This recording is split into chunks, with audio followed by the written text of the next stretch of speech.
Bismillahirrahmanirrahim. Assalamualaikum warahmatullahi wabarakatuh. Jumpa lagi dengan Pak Nursam, belajar fisika kelas 10. Itu tentang menjumlah vektor. Anak,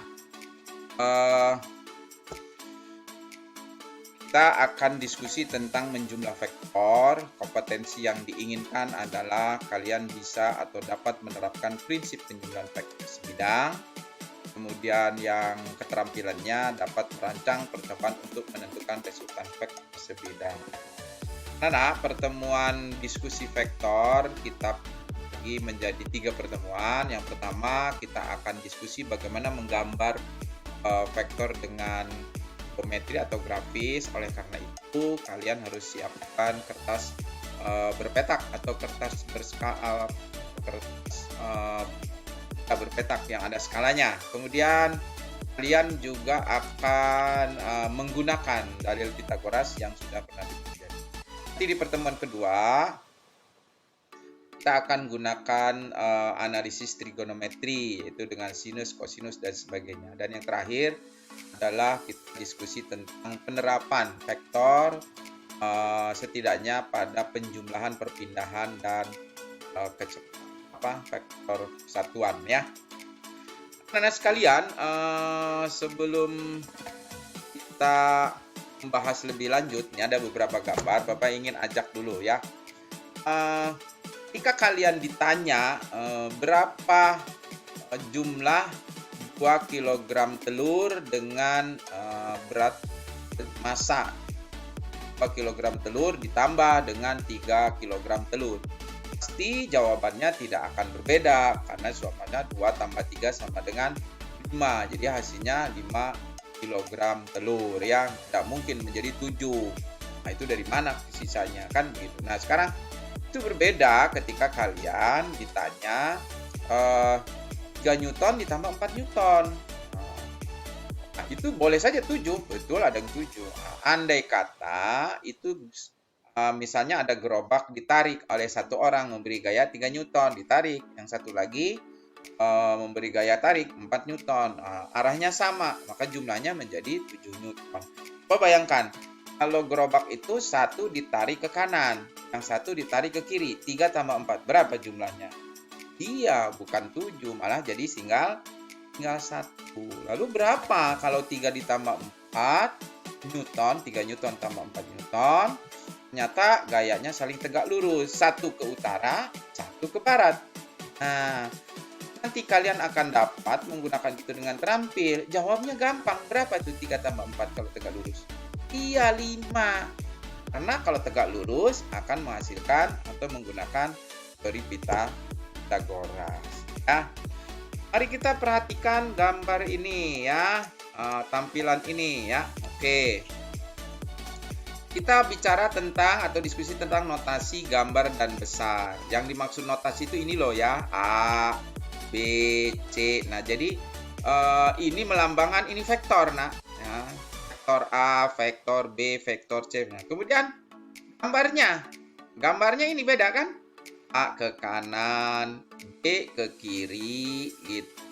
B, C ke kiri, B kemana ini? Ke kanan, atas. D kemana nih, D? D kiri, atas. Ini tidak bisa disebut ke kanan B itu kan? Tidak, yang pasti ke kanan itu A. Nah, B itu kanan, atas. Sedangkan D kiri, atas. Nah, anak-anak coba direnungkan bahwa keempat gambar vektor berikut ini A, B, C, dan D hanya berbeda arah. Ya kan, berbeda. A ke kanan tadi, C ke kiri, dan seterusnya. Panjangnya adalah sama. Benarkah demikian? Ya. Yang disebut besar ini itu panjangnya. Nah, coba. Mungkin sepintas kamu akan cepat nih. A, ini 5 kotak. Oh, jadi ini panjangnya 5. Andai kata ini kotak 1 cm, maka ini panjangnya 5 cm. Yang C 5 juga kan? 1, 2, 3, 4, 5. Nah, sekarang dapatkah kalian membuktikan bahwa B itu 5? Iya, ya, masih ingat ya? Ini kan 3, ini 4. Jadi 3 tambah 4 sama dengan 5 karena menggunakan Pythagoras. Nah, sekarang yang ini. Ini 4, min 4 ke kiri, ini 3 ke atas. Ini juga 5. Ingin tahu lebih lanjut, mari kita lihat slide berikutnya. Coba perhatikan ya. Apa yang Bapak sampaikan tadi. Pertama coba B dulu. B, coba kamu lihatnya. Vektor B. Vektor B ini ada bagian yang arahnya ke kanan. Nah, ke kanan itu sumbu X. Kanan, kiri yang mendatar ke sumbu X. Maka kita menyebutnya itu BX. Tulis 3 karena ke kanan positif. Ya. Kemudian ini kan kanan atas. Berarti yang atasnya itu kita sebut BY. BY sama dengan 4.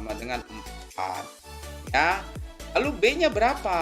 Nah, Pythagoras X kuadrat ditambah BY kuadrat. Akar 3 kuadrat tambah 4 kuadrat. Akar 25 sama dengan 5. Oh iya, benar juga ya. A tadi 5, B juga 5. Mari kita lihat lagi yang D. Coba lihat D. Vektor D itu ada DX min 4. Beda loh. X4 dengan min 4. 4-nya sama tapi yang satu plus, yang satu min. Kalau plus berarti arahnya ke kanan. Kalau min arahnya kiri. Kalau X, kalau Y atas positif, bawah negatif. Nah, kebetulan ini DX-nya ke kiri. Maka DX-nya sama dengan min 4. DY-nya ke kanan. Kan ini kamu menyebutnya D ini kiri atas ya. Jadi kiri dan atas. Maka hasilnya dx kuadrat tambah dy kuadrat min 4 kuadrat ditambah 3 kuadrat sama dengan 4. Kalau dikuadratkan kan 16. 16 tambah 9, 25 akar 25. Nah, jadi ternyata B itu 5. A juga 5. B juga 5. Sekarang apakah A dan C bisa digunakan perhitungan seperti ini? Tentu bisa. Ya. Vektor A ini AX-nya 5. AY-nya 0. Nah, disebut 0 karena Y-nya itu tidak ke atas, tidak ke bawah. Berarti ada statis di situ. Maka kita tulis AY-nya 0 ya. Nah, lalu apa A-nya? Menggunakan Pythagoras lagi. Di akar 5 kuadrat AX kuadrat tambah 0 kuadrat. Hasilnya 5. Nah, dengan cara yang sama vektor C juga begitu. Vektor C CX-nya minus 5. Jadi meskipun ini kelihatannya sama-sama 5, kita harus menjelaskan bahwa ini berbeda ya. Ini dimudahkan, tidak harus ditulis 5 ke kiri ya. Cukup kalau CX sama dengan min 5, berarti itu artinya ke kiri ya. CY-nya 0, maka C-nya ada 5. Jadi sekali lagi kesimpulannya A, B, E, dan D ini semua vektor panjangnya sama, besarnya sama, arahnya berbeda. Ada yang di sumbu E ke kanan, ada yang ke kiri, ada yang kanan atas, ada yang kiri atas. Meskipun panjangnya atau besarnya sama. Ya, jangan terlalu dipersulit, pikirnya gampang-gampang saja ya. Itu aja yang kamu renungkan. Oh iya, jadi itu kan sering gitu. Kita di dalam kehidupan kita seperti itu. Nah, diulangi lagi. 3 tambah 4 berapa? Bisa 7, bisa 1, bisa 5. Ya. 3 tambah 4, 7 kalau ke arah.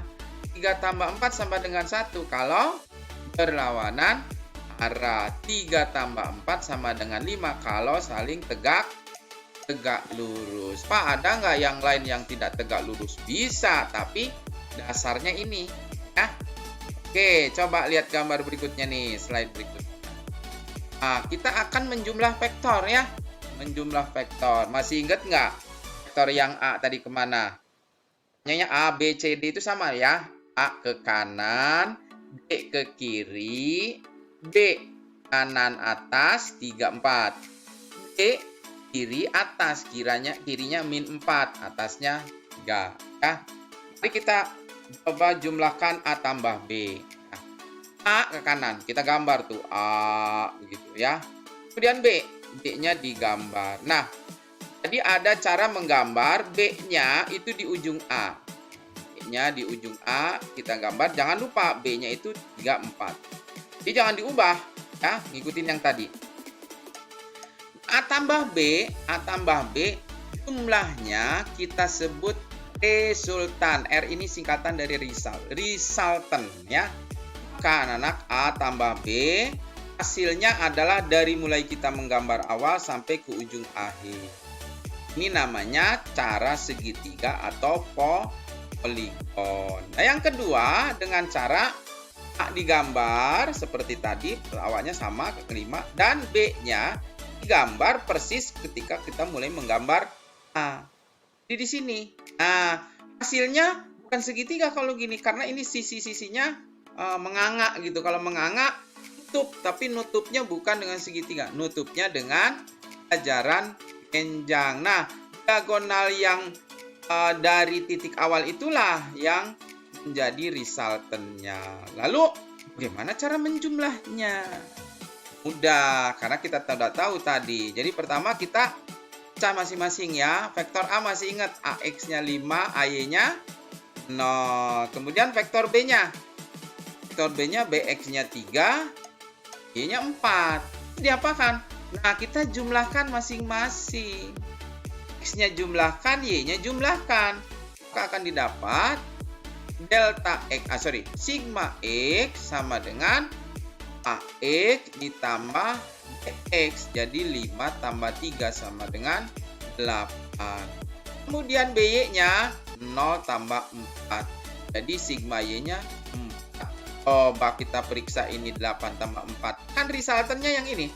Ini yang hijau. Yang hijau. Bener nggak ke sini 8? 1, 2, 3, 4, 5, 6, 7 lah. Bener kan? 8. Ke atasnya berapa? 1, 2, 3, 4. Bener 4. Nah, kalau sudah ketahuan, maka resultantnya menggunakan teori Pitagoras ya. Jadi sigma X dikuadratkan, sigma Y dikuadratkan jadi 8 kuadrat tambah 4 kuadrat sama dengan 80.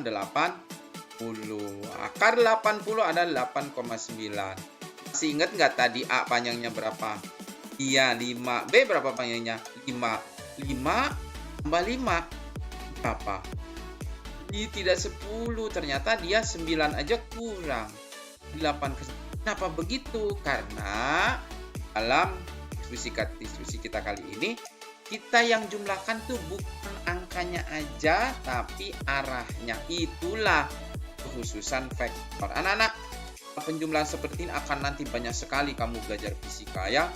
3 tambah 4, 6 tambah 8, 6 tambah 8 bisa sama dengan 14, bisa sama dengan 2, bisa sama dengan 10, seterusnya. Ya.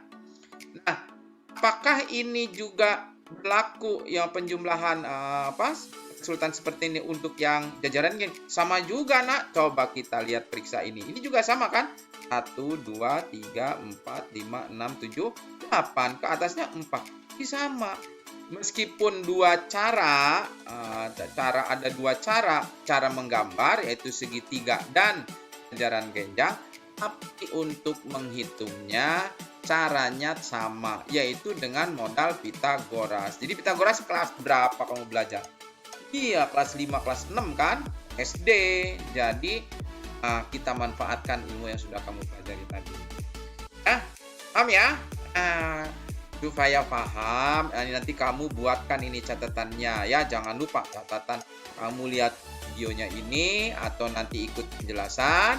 Lalu nanti kamu tulis catatan dengan bahasa kamu sendiri. Nah, setelah itu kamu lakukan latihan. Karena terampil itu diperoleh melalui latihan ya. Berlatih. Buatlah pada kertas berpetak gambar penjumlahan vektor berikut ini, kemudian hitung besar resultannya. Jadi yang sekarang nomor 1 ini A tambah D ya. Digambar. Nah, jadi ada dua cara dengan segitiga dan jajaran genjang. Tapi kalau menghitungnya sekali saja ya. Tambah C tambah D, A-nya itu yang ke kanan ya. Demikian Mudah-mudahan ada manfaatnya. Mari kita tutup dengan baca hamdalah. Alhamdulillah.